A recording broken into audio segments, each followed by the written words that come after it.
भागीरदार आपलं स्वागत करते। आता पाहूया बातम्या विस्ताराने।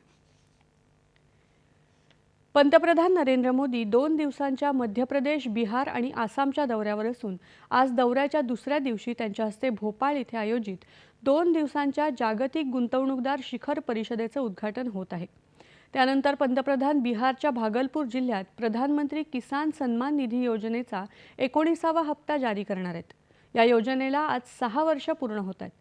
या योजनेअंतर्गत जमीनधारक शेतकऱ्यांना वार्षिक 6,000 रुपयांचा निधी 3 समान हप्त्यांमध्ये दिला जातो।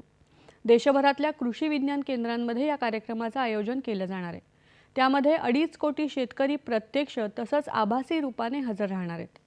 हा दिवस केंद्र आणि राज्य सरकारच्या योजनांविषयी जागरूकता निर्माण करण्यासाठी किसान सन्मान समारंभ म्हणून साजरा केला जातो।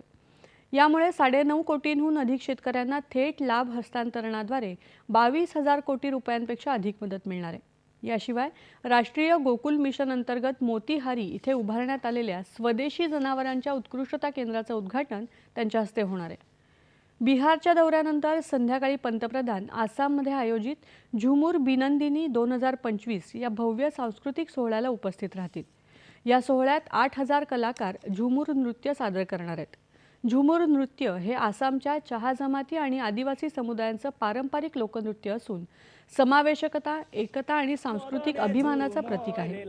हा मेगा झुमुर कार्यक्रम आसामच्या 200 वर्षांच्या चहा उद्योगाचे आणि औद्योगिकीकरणाच्या 2 शतकांचे प्रतीक म्हणून साजरा केला जात आहे।